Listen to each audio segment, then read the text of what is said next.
I started using a term several years ago, prohibitionist theology. The early American prohibition heavily influenced churches in this nation.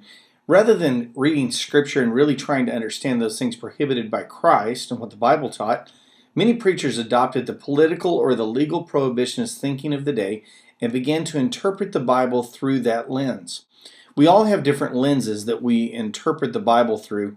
We look at them with our upbringing, with our biases, with our traditions, and we look at the Bible through those lenses, and it shapes our theology. But the prohibition really began to shape the theology of people in our nation.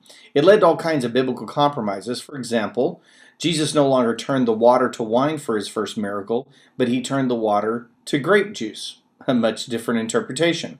Jesus' interactions with tax collectors and sinners only included people overeating, certainly not people drinking alcoholic beverages. Smoking became more than just a horrible choice in life.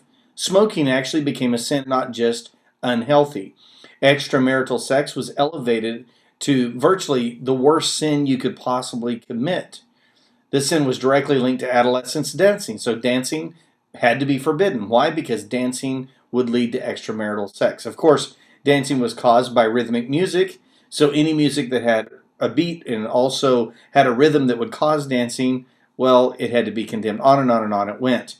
Over time, Christians were no longer defined by what they believed, but they became defined by what they didn't do or didn't allow. They were defined by what they prohibited.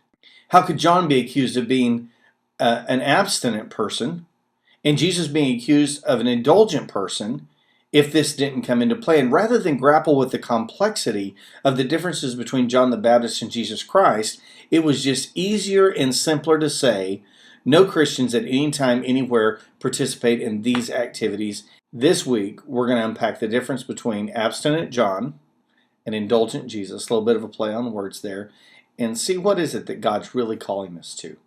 Hope you have a great week and see you on Sunday at Northwest.